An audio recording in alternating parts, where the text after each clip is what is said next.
It's Gordon Bennett TV. It's our evening show, 8:30 here in Metz in France with Regan and Sam. It's been an eventful day. 24 started, 9 still flying, Sam. It's been an incredible day. I spent the night last night in the command center. So I pulled a 10 p.m. to a 5 a.m. shift, went down and took a couple hours nap and got up. And there was a tremendous amount of action that took place while I was taking a nap. So it's been a wonderful day for the competition, and it's been a great race. What happens in the command center on those night shifts? What goes down? Well, one of the event director team members, such as myself, will stay there, and we're there 24/7. But also the ATC, if any of the teams are needing some assistance, and in the event that someone needed some assistance from us, if they had to land in the middle of the night, something like that, we would provide that assistance. But more or less, it's more ATC. And so there's also personnel in the command center, but we're here for the pilots and the crew. Yes. And so we want to make sure that they have all the clearances that we can provide for them. Incredible stuff. Let's have a look at the clock. 46 hours, 32 minutes since it all began here in Metz. We caught up with our good friends in Germany 3. You've not spoke to them for a while. Let's see what's going on with some of their technical equipment, Sam.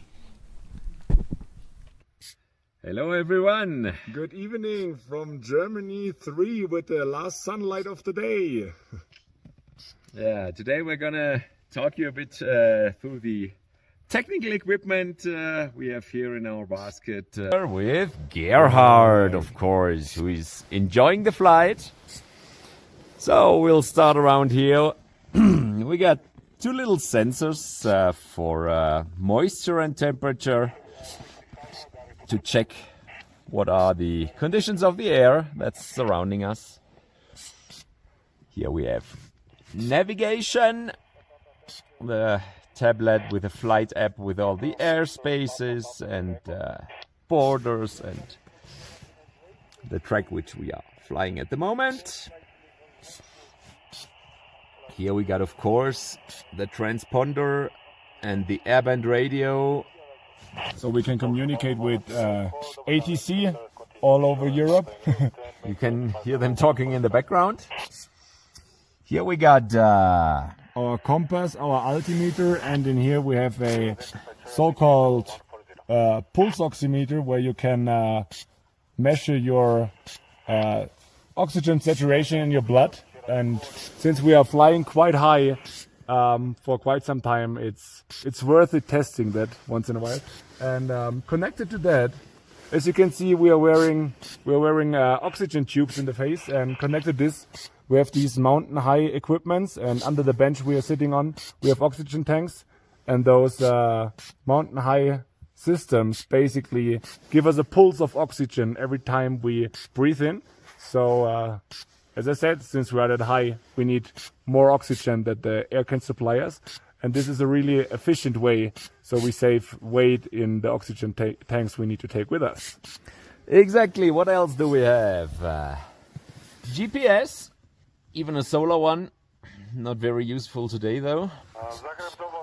Our variometer, which shows the climb and descent rate of the balloon. A strong light for emergency landings at night, for example. Yeah, or to light up the balloon so other aircraft can see it better. And also connected to that, and not also connected to that, but it's a lot of fun. Since this year, we also have a night vision device with us. So during the night, when it's pitch black, we can still see everything like it's a bright day. And yeah, I think that's all the technical equipment we have. I hope it was interesting for you guys, and I hope you enjoy your evening on the couch or in the bed where it's nice and warm, because we have cozy 0.1 degrees up here. So, perfect temperatures for Gerhard, who's saying good night everyone, see you tomorrow. There's been a few of the teams this year just mentioning us about being cozy in bed, you know. Well, and you could see Gerhard there was nice and cozy because he had all that fur. So it's interesting that particularly in the evening when those temperatures start to drop, you can see that they really start to bundle up. Yeah. They've got to be prepared. And really that takes a toll on a body. If you've been in that environment for 48 hours now, you've got to take care of yourself, not only from the oxygen that they were talking about, but really you have to stay hydrated. Yeah. You have to really stay out of the sun to keep from getting sunburned. But when that sun goes down, it gets very cold. You've got a good pedigree with gas ballooning yourself, Sam, haven't you? I've got several flights, and I've never flown the Gordon Bennett. Have flown several America's Challenge races, so yes. So you've been involved in the Gordon Bennett a few times now in the decision making in the command centers and things. What do you think? Is there any chance of you competing at some point, do you think? Oh, yes, especially after watching the race. You really get to see the strategy that's played out. Yeah. And you're sitting there in your chair by your desk watching the computer, and you're going, what would I do in that case? These are extremely talented athletes and pilots, and also the crews and the command centers that go into all the support. And it really wants you to get involved in this. The Americans obviously are behind a little bit of our European friends. We don't get the opportunity to fly as much of the long distance races as they do here, but we do have the America's Challenge in the United States, and we do have a healthy contingency of American pilots who love to fly gas. We would love to see it expanded, and of course, due to what you do here with the Gordon Bennett TV Live, as Benedict was saying, that people can sit at home and watch this and think about what they would do if they were in that basket. So I think this is a great thing to spread the sport of gas ballooning around the world. We have a lot of ballooning pilots watching, of course, hot air balloon pilots. I mean, we have people from all air sports watching, but specifically to hot air balloon pilots who are watching who might not be that familiar with gas ballooning. Can you talk me through a little bit about the conversion process?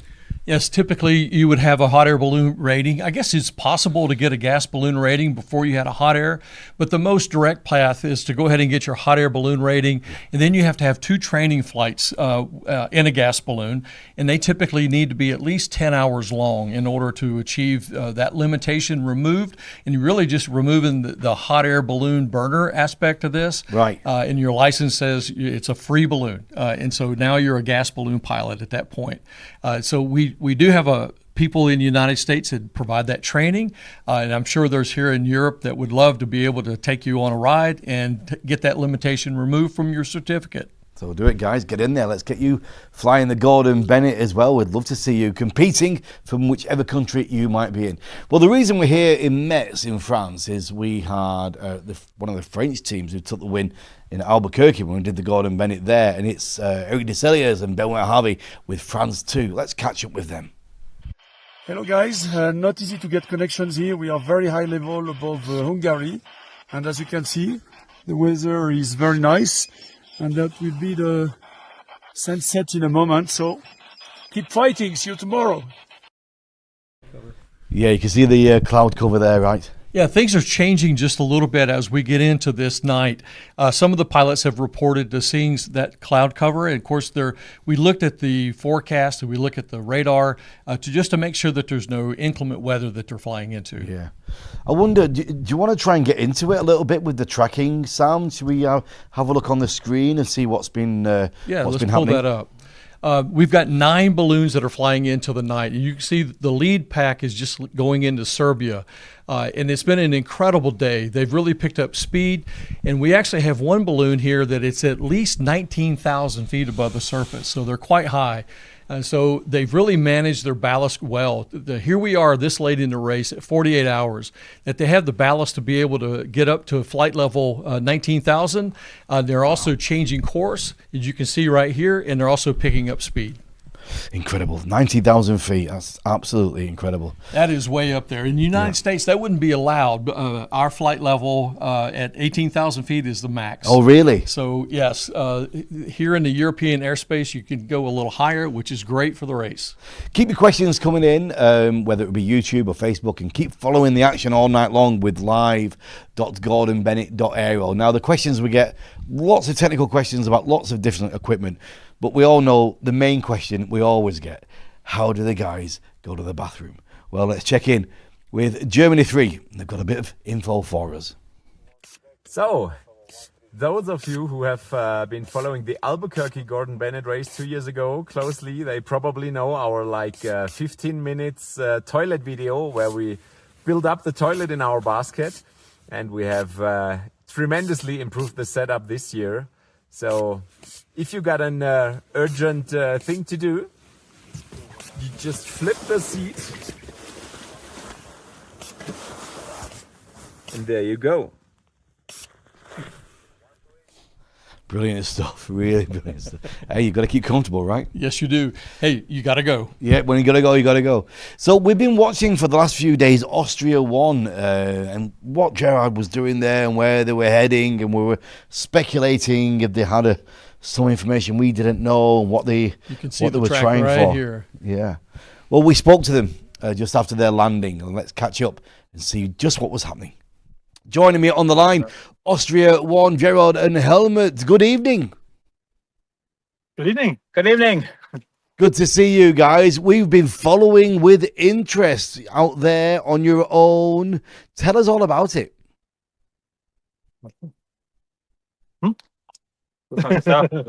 Yeah, it was nice. A nice Gordon Bennett flight. Again, for me. And Fly what was competition. what was your strategy? Can you explain why you were out there alone? Firstly, we fly any tasks, a minimum distance, Yeah. an elbow, An elbow. and a triangle. And for the audience, that is because Haley is a very famous and a very good hot air balloon pilot, and he knows all those tasks. Yes. Oh, I'm not a hot air balloon pilot, and I know them as well. There's even the Gordon Bennett in there. Yeah. So, But the balloon is not the same as a hot yeah, air balloon. it's true. But yeah, a lot of people, in all seriousness, a lot of people are quite interested of what direction you were going and what was your plan. Do you want to talk about that a little bit? Yeah, it was basically a save your ballast for a long flight strategy. And that extended a little bit too far out in the west in the first phase of the flight. So we saved some ballast, but we had the wrong direction for the general purpose of the race. But sometimes it works out. And so, yes, we did this, and we only climbed with the sunlight in the morning. But we were some kilometers out on the west. Yes. Sometimes it is we look for yeah. the. Go ahead, And Helmut. In the evening, we look for the inversion. We had not enough ballast to for the altitude of 10,000 feet, and so we changed the strategy and fly a little bit to the north. Well, very And, good. yeah. No, go ahead. Go ahead, Gerald. For the step in the flight, of course, there was then our obstacle that we knew about. That was Frankfurt, the airport, of course. And then we had to avoid the airport, and with the steering, with our slow and gliding strategy, it did not work out. So we really had to make an evasive maneuver to avoid the airport. Nice cooperation with the ATC that worked quite well. And we had to go under 5,000 feet to really get off that side. And we managed to do that. And then we were in another wind regime again and could do only that what we could do from there. Yeah. Well, it's good to see you safe and refreshing. Oh, you're slipping down off the bottom of the screen. Oh, you're coming back. Sorry. You're coming back. There we go. There we go. Well, Well, listen. Well, where is this location? Can you tell me where you are? Oh, great shot there with the balloon. Very nice. This is near Lauterbach. And Arlsfeld is the next little village here. Yes. Yeah. Fulda. Bitte? It's near of Fulda. Fulda is the general Fulda. Fulda. region. Okay. Mhm. Well, have a lovely evening, gentlemen, and I'm sure we'll see you back here for the end, will we? Yeah. Yeah, Sure, of coming. course. Okay. Yeah. Well, Austria 1, Gerhard Helmut, congratulations on a safe landing and a great flight, and we'll see you soon. Wish you well for the other pilots. They are still in the Thank air. you. So, Thank Safe you. landings. safe landing to you all. Bye-bye. Yeah, it's good to catch up with Austria 1. You were talking about the ballast there. Yes, well, you can see that these guys were really glad to be on the ground, but you can also see the difference there that they spoke about the hot air balloon task that they thought that they were flying, like an angle task, and so which is really a hot air kind of term in a competition. So it's pretty cool that now you have a gas balloon pilot that was flying really strategically like a hot air balloon. So that was an incredible story. Let's talk about these someone that we've got behind at the moment as well. You know, and we talked about those that are in the lead pack. You've heard about that all afternoon. They've gained altitude, they've gained speed, and they're heading into Serbia. But also you have a couple of the pilots that are lagging a little bit further behind. And some of your other interviews have talked about the advantages of being behind instead of being in the lead, because they can actually observe really what kind of directions and also the trajectory that these pilots are doing, and possibly catch them if they see that they can exceed their distance if they have enough ballast. Yeah. Because they've all had to use a substantial amount of ballast today to go into this last night. Well, as the light starts to fade from the sky, we've got a great shot actually from Swiss One with their 360. Let's have a look at this here. It's a beautiful image. Isn't that incredible? And you can see here that they've got a cover over the basket, and that also helps during the daytime to keep the solar effect off of the basket and the pilots. But you can see also it can provide some rain protection in the event that they get any kind of rain shower while they're in the flight. So this is incredible to be able to see that 360 view from really outside the basket. And look at that. Look at that scene right there. That's incredible. It really, really is. What about the stamina going into a third night in this situation when they've been flying high, already tired? Yeah, as I mentioned before, they've been on O2 for a long period of time. And of course, with the heating effect during the day, you want to make sure that you're not getting overheated. You want to stay in the shade, and you really want to stay hydrated and well fed. And really, you want to make sure that you've got the proper sleep, because this is an endurance race. These are athletes, and they have to endure both cold, heat, stress, long nights where they're just sitting there by themselves, watching the instrumentation. But now, as a result of having all the technology on board, they can stay connected literally by email or text, and it helps them to stay focused and stay awake. But this is really an endurance test for those pilots that are going into this night. Incredible stuff.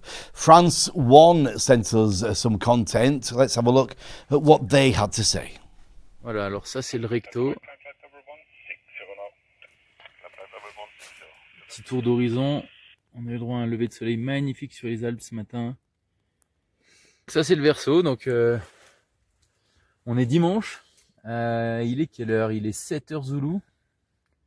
Il est 7h Zoulou, et donc avec Christophe, on est actuellement au-dessus de l'Autriche, des Alpes autrichiennes. Ouais, le fin du massif alpin autrichien. Pour ma part, c'est une découverte. Ça ne l'est pas pour Christophe. Il m'avait prévenu, hein, c'est son spot de prédilection de survol en Europe. Et bah je comprends, parce que c'est tout bonnement splendide, c'est magnifique. Les reliefs sont chaotiques à souhait, avec une végétation en fond de vallée qui est assez luxuriante, beaucoup de lacs. Donc on se régale, on a le droit à un super lever de soleil. Exact. Et puis ben par rapport à la suite du vol, ben on va continuer notre petite route aujourd'hui, et puis on va voir où tout ça nous mène. On a des gens appliqués qui travaillent sur le sujet et qui nous donnent des consignes qui pour l'instant se déroulent pas trop mal. Voilà. Si le premier apéro pouvait être à base d'ouzo, ça nous ferait plaisir. Voilà. Allez, bonne journée à tous. Well, there you go. It is into the third night. Sam, I know we're kind of speculating wildly. Do you think anybody will make it into a fourth night? You know, it's going to be very interesting to see what happens tomorrow morning when the sun comes up. They've got a great trajectory. You know, there are some airspace issues that are going to be downwind. Bulgaria, of course. Kosovo, of course. It will be quite interesting to see where they are when the sun does come up. So I would really pay attention if you're watching Gordon Bennett live. It's going to be, I don't want to speculate, because I don't want to ruin it for those that are watching at home. It's going to be an exciting end to this race. I can tell you that. Yeah, it really is. Keep watching. Keep watching it yourselves. live.gordonbennett.aero all night long. That's what we do anyway. And it is a very special day, not just in the sky with balloons, but with our sky itself, with the lunar, isn't it? And yes, we had a lunar eclipse tonight. You can see this was taken from one of the pilots. I think this might have been Benny. Yeah, Germany too. Yeah. Yeah, Germany too. It was a little bit cloudy, but you can see that this was the beginning of the eclipse. So I think they call this the blood moon. Yeah. I think that's right. So I'm sure it was incredible to see in the sky. And really, it's just a wonderful time to be here in France. It really is. The 68th Coupe Aéronautique Gordon Bennett. That's our show finished for today. We'll be back tomorrow morning at 10 a.m. with all the analysis of the overnight and morning action from Sam and from me. It's a very good night. Thank you, Regan.